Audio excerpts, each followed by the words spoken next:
पाठ तीसरा। वाह रे हमदर्द। घनश्याम अग्रवाल। घनश्याम अग्रवाल जी का जन्म अकोला, महाराष्ट्र में हुआ था। अध्ययन काल से ही इनकी रुचि लेखन में रही है। यह एक हास्य कवि के रूप में चर्चित रहे हैं। अपने आसपास की स्थिति या घटना में हास्य ढूंढकर और उसे धारदार व्यंग में ढालकर प्रस्तुत करना इनके लेखन की विशेषता रही है। अखिल भारतीय मंचों में भी इनकी प्रसिद्धि एक हास्य कवि के रूप में हो रही है। इन्होंने हास्य कविता संग्रह, लघु कथा संग्रह, हास्य व्यंग कृतियां लिखी हैं। इनकी प्रमुख कृतियों में हंसी घर के आईने, अपने अपने सपने और आजादी की दुम इत्यादि काफी चर्चित रही हैं।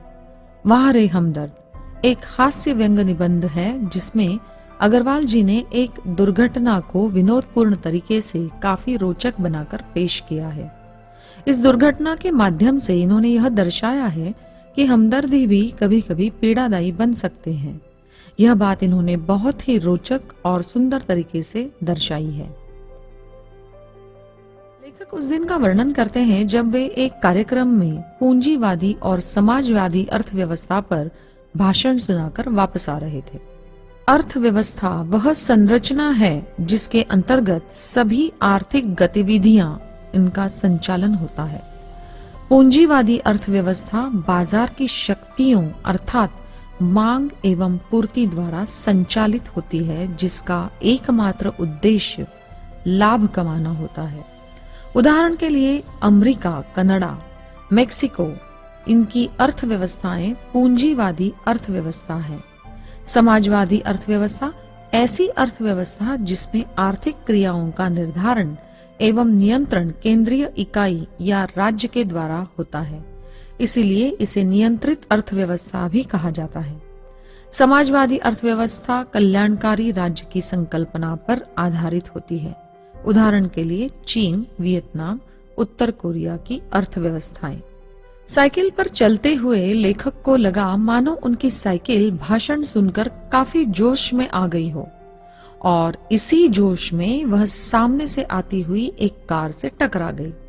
यहाँ पर व्यंग को आगे बढ़ाते हुए लेखक कहते हैं कि शायद भाषण का असर कार पर भी हुआ होगा और वह गुस्से में आकर साइकिल से भीड़ गई। पूंजीवाद और समाजवाद। पूंजीवाद और समाजवाद के झगड़े में पकड़कर लेखक ने अपनी टांग अड़ाई और फलस्वरूप उनकी टांग टूट गई। यह बात सामान्य है कि कोई घटना या दुर्घटना हो जाए तो लोग कुतूहलवश इकट्ठे हो जाते हैं। यहाँ भी यही हुआ और साइकिल और कार की भिड़ंत पर लोग जमा हो गए। कुछ लोगों ने लेखक को घायल देख इंसानियत दिखाई और उन्हें अस्पताल पहुंचा दिया। अस्पताल में होश आने पर लेखक ने अपने आसपास कुछ लोगों को देखा जो कि उत्सुकता से उन्हें देख रहे थे। उनमें से कुछ परिचित थे और कुछ अपरिचित। लेखक के पूछने पर पास खड़े एक व्यक्ति ने झट से उन्हें बताया कि वो एक सार्वजनिक अस्पताल के एक प्राइवेट वार्ड में हैं। उस व्यक्ति ने ढाढ़स बंधाते हुए कहा कि घबराने की कोई जरूरत नहीं है, क्योंकि कुछ गंभीर चोटें नहीं आई है, केवल एक टांग टूटी है। लेखक को अपनी टांग टूटने से ज्यादा निराशा सार्वजनिक अस्पताल पहुंचने पर हुई। उन्हें लगा कि अब उन्हें कुछ दिन यहीं रहना पड़ेगा और ये सोचकर उन्हें काफी घबराहट हुई। अस्पताल जाना किसी को भी अच्छा नहीं लगता है और उसमें भी अगर सार्वजनिक अस्पताल हो तब तो बात ही अलग हो जाती है। सार्वजनिक अस्पताल सर्वसाधारण के लिए उपयुक्त व्यवस्था है जो कि सरकार द्वारा उपलब्ध की जाती है। हमारे यहाँ ज्यादातर सार्वजनिक अस्पतालों का हाल बहुत ही बुरा होता है और उनकी व्यवस्था बहुत बेकार होती है। लेखक को लगा कि टांग टूटने से ज्यादा बड़ी दुर्घटना सार्वजनिक अस्पताल पहुंचना हो गया। हमारे यहाँ जब कोई अस्पताल में होता है तो हमदर्दी जताने के लिए बहुत से लोग मरीज से मिलने आते हैं। हालांकि वो सहानुभूति जताने आते हैं, लेकिन कई बार मरीज के लिए यह परेशानी की वजह भी बन जाती है। लगातार लोगों का आना जाना, तरह तरह के सवाल जवाब, जिज्ञासाएं इत्यादि मरीज के लिए असुविधा का कारण बन सकते हैं। मरीज ठीक से आराम भी नहीं कर सकता, जिसकी उसे सख्त जरूरत होती है। प्राइवेट वार्ड में तो मरीज से मिलने का समय भी सुनिश्चित नहीं होता, कोई भी कभी भी आ सकता है। यह सब सोचकर लेखक को चिंता और घबराहट हुई और उन्हें लगा जैसे उनकी दूसरी टांग भी टूट गई हो। लेखक को देखने के लिए अस्पताल में जैसे हमदर्दों का तांत लग गया। सबसे पहले तो वो लोग आए जिन्हें कभी अस्पताल में भर्ती होना पड़ा था और तब लेखक उनसे मिलने गए थे। ऐसा लगा जैसे वो एहसान चुकाने आए हो।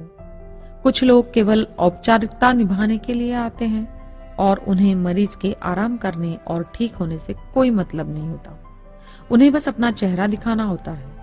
ऐसे वर्ग के लोगों में से ही एक लेखक के ऑफिस से बड़े बाबू एक दिन उनसे मिलने आए। उस दिन लेखक ने सुनिश्चित किया था कि वो सोने का बहाना बनाकर पड़े रहेंगे ताकि ऐसे लोग चुपचाप चले जाएं। किंतु बड़े बाबू कहाँ मानने वाले थे, उन्हें तो अपना चेहरा दिखाना ही था। अतः उन्होंने जोर से लेखक की टूटी हुई टांग दबाकर उन्हें जगा दिया।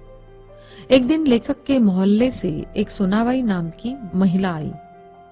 लेखक को लगा कि जैसे आज फिर से एक दुर्घटना हो जाएगी। मोहल्ले वाले अपना समय देखकर आते हैं और उन्हें मरीज के वक्त से कोई मतलब नहीं होता। सोनाबाई अपने शरारती बच्चों को लेकर आई थी और लेखक की तरफ ऐसे दिखा रही थी जैसे बच्चों को चिड़ियाघर का कोई जानवर दिखा रही हो। 2 घंटों तक उसके बच्चों ने काफी शैतानियां की, जैसे कि कमरे में रखे मेज और कुर्सी पर चढ़ना, डांस करना, दवा की शीशी तोड़ना, लेखक की टूटी हुई टांग पर बॉक्सिंग का प्रयास करना इत्यादि।